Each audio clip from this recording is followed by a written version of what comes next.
Guys, we are in free code camp. I'm very excited. We're almost at the bonfires. So we've been just kind of doing the basics. We started with HTML, CSS. We moved on to responsive design with Bootstrap. We now did jQuery, basic JavaScript, and we are finally in object-oriented functional programming. And then we're going to be joining right into here. So we're going to be doing object-oriented programming with JavaScript. So in this case, you see we create an object called car.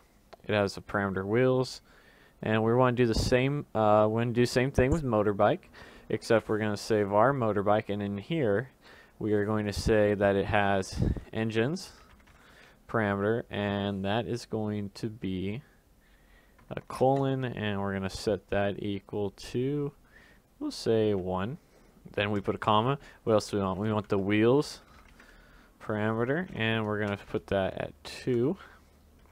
And then we have the seats, and I think technically there's 2 because someone can sit on the end. So cool. So we kind of just instantiated our motorbike. So in this case, this is another way we can do it. We can var motorbike equals function, and what are we going to do with this? We're going to say this dot engines. You can see it in the example.car, and we'll set this equal to 1, and then we'll say this dot wheels is equal to 2, and then we'll say this dot. So we're treating it like an object now, so that's why we're using this. And so we'll say this dot seats is equal to 2 as well. So 2 different ways we can do that. I prefer doing it that way, just because it's more intuitive to me, and quotes whatever take a longer amount of time for me to work with. So the method getSpeed of my bike should be accessible outside the object. So my bike dot speed is undefined. So what do we want to do here? So my bike, our bike, this dot speed, add value. My bike dot speed. We'll say my bike dot speed is equal to 100. Oops. And we don't want it in there. I believe we want it right here.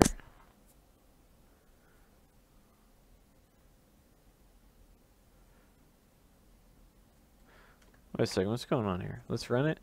The method getSpeed of my bike should be accessible outside the object.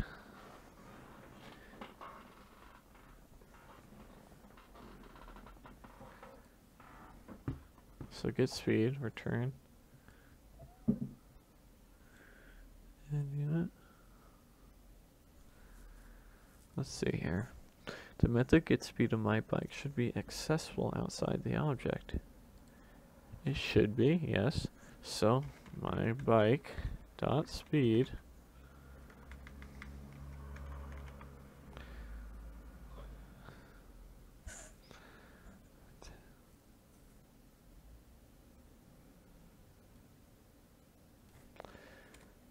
apparently I'm not understanding what they're asking, so I will see if you can keep my bike dot speed and my bike dot add unit private while making my bikes publicly accessible. This public properties and public methods. We can also create. So we'll say public. Is that what they're asking for?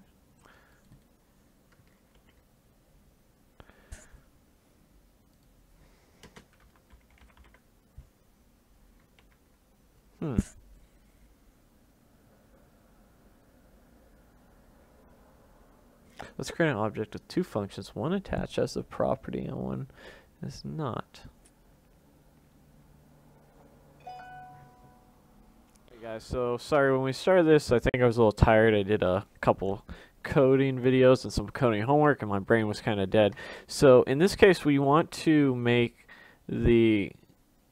my bike should be accessible outside the object. So I believe we need to make this a public function. So this is a public and this is a private function. You can see right here getSpeed is styled under the private, and how we know that is that if we are not calling this equals function. So my bike.speed should be undefined. So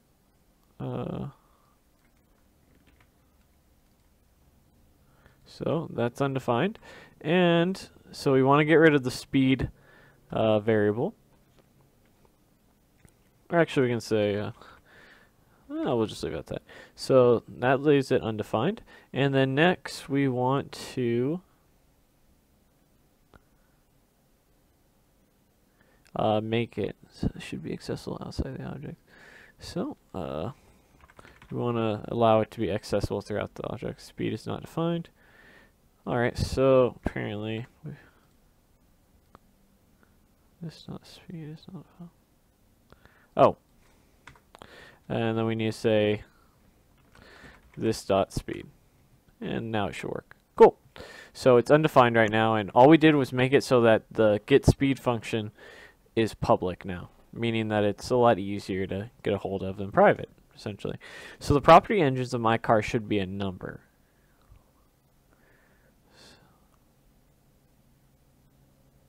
Alright, so in this case we want to select my car. Let's put a space in between them. I'm going to select my car dot, and what property do we want to set? We want to set engines, and I believe we want to do it. Is this the correct one? I believe this is how we do it. My car dot engines is not a function. Let's see here. Wheels 4. So they don't want us to say it here. We'll say called properties. You can create each new instance inherits all properties. Add an engines property with a number value to the my car instance. So this is what I was thinking of doing originally. This dot engines equals 1. But yeah, see, they don't want us to have it in the constructor here. So let's say my car dot engines equals 1. Let's see if that works. Cool. So a little bit of brain fart there. So what's going on here is we're selecting the my car object. We're adding an engines parameter because it's not included in the default constructor, and we're setting it equal to 1. So when we were to log this out, you can see right here it's engines and 1. So how it is displaying our code. Alright, you should add 3 to each value in the array. Alright, so we're going to say we're going to do a for loop.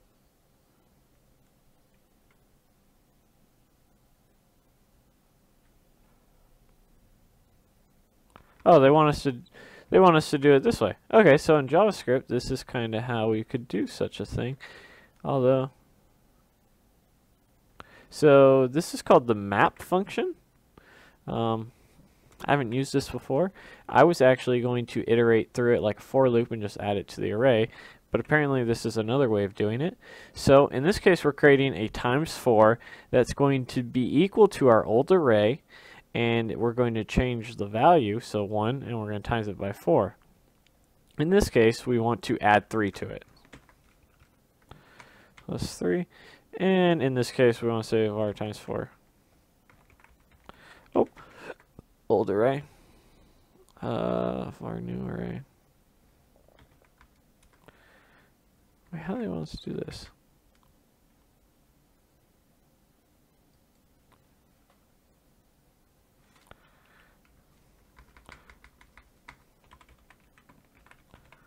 There we go.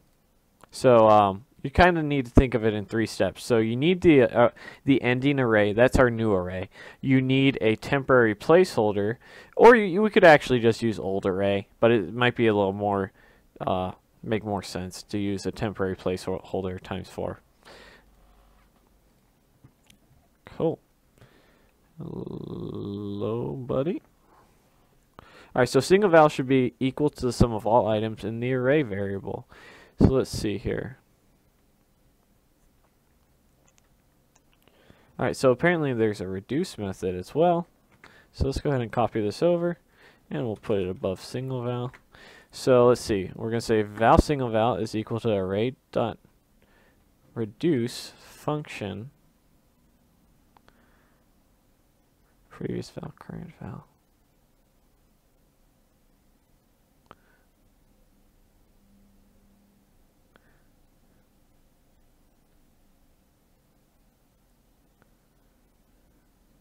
So return previous val current val. Single val array dot reduce. Alright. So what are we doing wrong here? We have a single val. So it returns minus 30. So let's see, 4 minus 5, this is 10. So -1, -7. Yeah, so -30.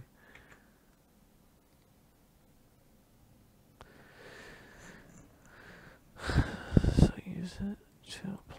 Use the reduce method. Alright, so let's read over this a little bit. So use the reduce method to iterate through an array and condense it into one value. You may use reduce.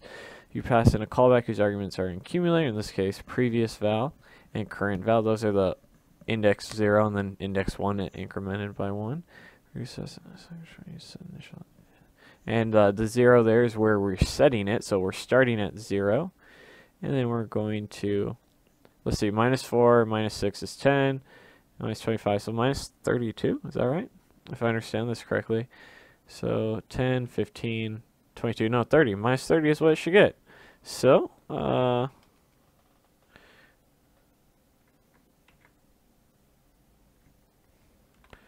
yeah, this is correct. So,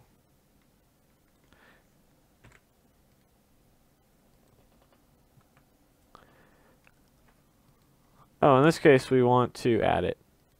There we go. So that's where the mistake was. I thought reduce was just for subtracting, but in this case, we are actually adding the two together to get positive 30. So let's see here. You should have removed all the values from the array that are greater than 5. You should use the filter method to restore the values from the array. And granted, I haven't done much JavaScript, so I don't know these offhand, but obviously you'll become very familiar very quickly with what it is that we're trying to do here. So we're going to set use filter values that are greater than 5. So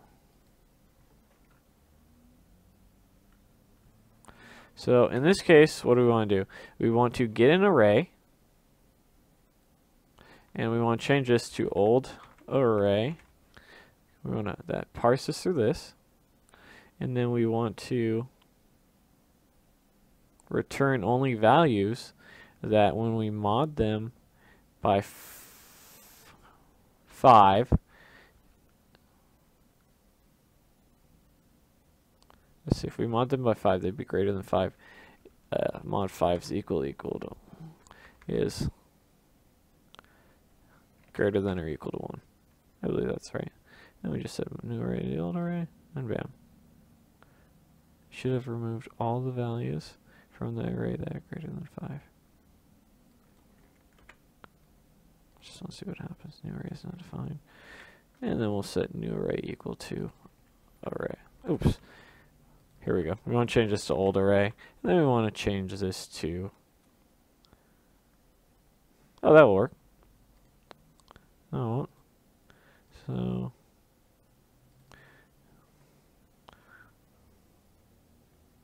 let's just set this to array, change this to array. So this is what I was talking about, placeholder, so I think this should work now. So array is equal to old array dot filter function val return val.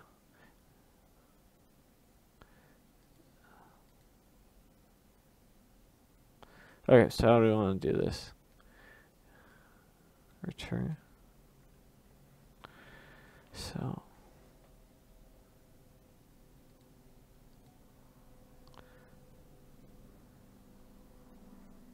oh, that's not right because it could be modulo.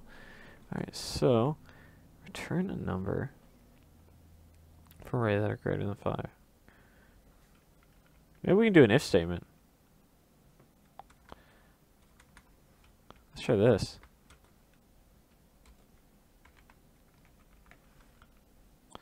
If val is greater than 5, return val.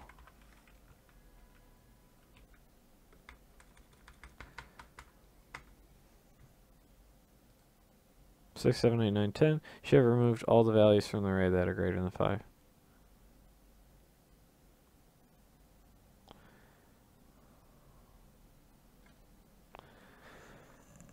You should have removed all the values that are greater than 5. So this works. So we're getting 6, 7, 8, 9, 10. But we didn't use filter, or did we? Yeah.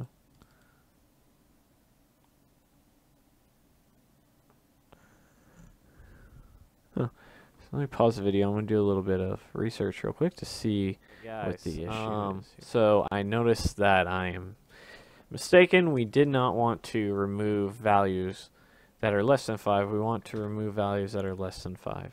So let's go ahead and do that. And also, there's some sort of error going on where it needs to be less than or equal to. Oops, wrong way. I always put these on the wrong side, so less than or equal to. And that should work. So even though it says less than 5, it's just a mistake. There's a comment from someone from Free Code Camp as soon as 8 days ago saying that they've fixed this, but it's not live, so it may just be less than by the time you watch this video. So yeah, you should sorted the array from largest to smallest. So array.sort. So 112, 221. So array.sort. So here's our array. Array.sort. And then we are going to declare a function in here that takes in an A and takes in a B. And then we're going to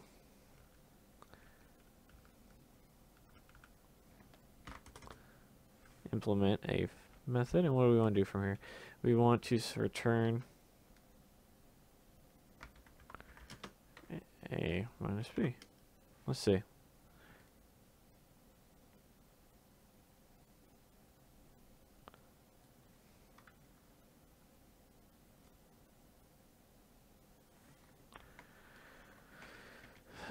Let's see, here's all using parallel, sort down the smallest largest.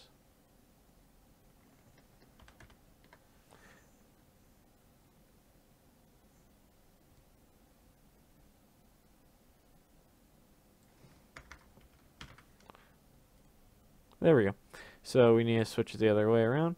So it looks like it's only returning if B minus A is true. So if, like, say this is B, and this is A, so it goes A, B. If B minus A returns a positive number, we're going to add it in that order. So that's all that's going on here.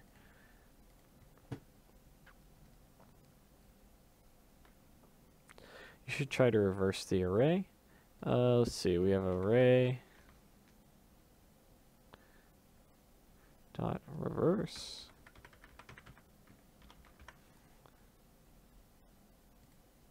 And that's all it does. So now we reverse the array. Just swaps everything around. Alright, we also want to concatenate strings. So, so what do we want to do? We want to set the new array equal to the concatenation of the old array dot concat. And then what do we want to add to it? Concat me. Go ahead and run that. Cool. 1, 2, 3, 4, 5, 6. It just adds the two arrays together. So take one array, say on this array, concat this other array onto it. Use the split to split the string by its pieces. So we have var array string.split.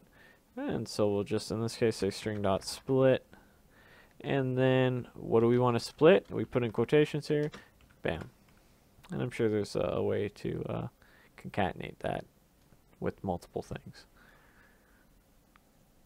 So join strings with join. Let's see here. You should join elements.